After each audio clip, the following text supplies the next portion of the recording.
هدى للناس وبينات من الهدى والفرقان. Merci d'être sur la TFM et bienvenue dans votre émission Les Merveilles du Paradis.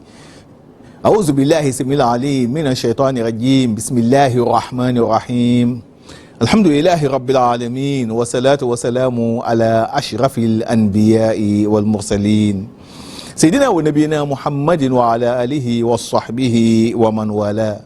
Chers frères et sœurs en islam, assalamu alaikum wa rahmatullahi ta'ala wa barakatuh.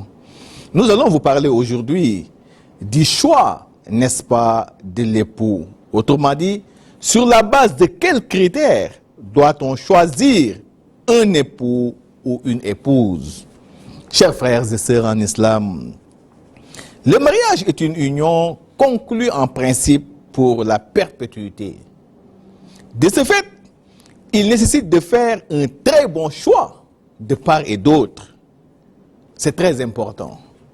Le prophète Mohammed alayhi salam, à travers sa sunna, nous a clairement défini les critères de choix en matière, bien entendu, de mariage. Pour nous les hommes, il nous exhorte à épouser des femmes pieuses, d'une bonne moralité, d'une bonne réputation et d'éviter certaines considérations purement sociétales telles que la richesse, la noblesse, la beauté et autres, qui sont des considérations qui n'ont aucun avenir, qui sont éphémères et qui n'ont, si vous voulez, aucun fondement de base en islam. C'est ainsi qu'il nous dit, sallallahu alayhi wa sallam, tunkahul mar'a li arba, li maliha, wa li hisabiha, wa li jamaliha, wa li diniha, fadfar bidhati din, taribat yadak. On peut épouser une femme suivant l'une des qualités suivantes: sa richesse, sa noblesse, sa beauté et pour sa piété. Alors, en tant qu'homme musulman, je vous recommande celle qui est pieuse, car la piété en Allah subhanahu wa ta'ala, qui est la crainte révérentielle, renferme, si vous voulez, toutes les qualités morales imaginables. Donc, si un homme choisit une femme pieuse, qu'il sache que celle-ci détienne toutes les qualités morales et, comme on le dit, la beauté morale est beaucoup plus importante que celle dite physique. Le prophète Mohammed alayhi salam nous interdit, nous les hommes, d'épouser ce qu'on appelle les hadra ou diman, c'est-à-dire les femmes de belle apparence, mais d'une moralité douteuse.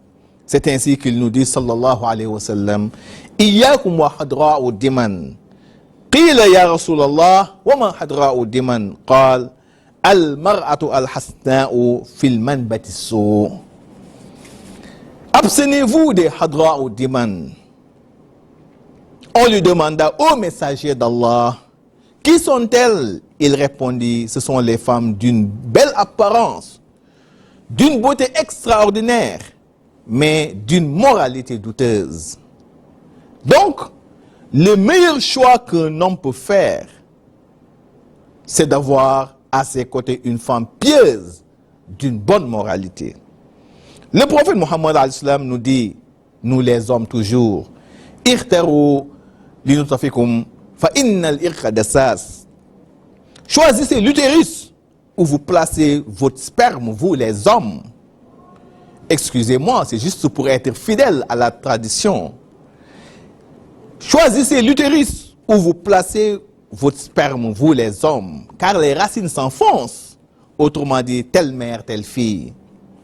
Mais malheureusement, aujourd'hui, ces critères sont laissés en rade. On se contente plus sur la beauté de la femme que sur sa moralité. De la même manière, pour les femmes, le choix est important. Une femme doit prendre le soin de bien choisir l'homme avec qui elle va partager sa vie conjugale. Elle doit choisir le père de ses enfants. Et c'est pour cette raison que le prophète Mohammed alayhi salam nous dit de ne jamais donner vos filles en mariage, ni à un oppresseur, ni à un libertin, autrement dit un homme plein de richesses, mais dépourvu de qualité morale.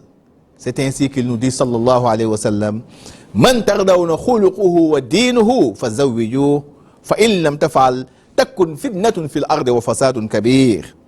Mariez-vous à un homme pieux, plein de qualité morale. Si vous ne le faites pas, vous serez malheureuse dans votre ménage. Et c'est cela qui arrive aujourd'hui à bon nombre de nos sœurs. Au lieu de se marier avec un homme pieux d'une bonne moralité, elles préfèrent un homme riche, un homme célèbre, un homme qui fait le buzz, comme le dit la nouvelle génération. Bref, un homme dépourvu de qualité morale, ce qui fait que ce dernier n'aura aucun respect ni de considération envers elle. Cet homme va passer tout son temps à la maltraiter ou à la violenter. Chers frères en islam, un homme avait dit à Hassan ibn Ali, Inna li bintan faman tara an uzawijaha lah. J'ai une fille à qui je dois la donner en mariage. Il lui répondit ceci, Zawijha mimman yataqillah fa in ahabbaha akramaha wa in abradaha lam yazlimha. Donne-la en mariage à quelqu'un de très pieux, qui craint véritablement à son Seigneur Allah subhanahu wa ta'ala. Car si toutefois il l'aime, il va la traiter généreusement et va l'honorer à tout moment. Et si toutefois il ne l'aime plus, il ne va jamais l'opprimer ni la maltraiter. Pour juste vous dire que le choix est important en matière de mariage de part et d'autre. Chers frères et sœurs en islam, nous voilà au terme de notre rappel. Merci et à demain, Inch'Allah, pour un autre numéro. أقول قولي هذا واستغفر الله العظيم لي ولكم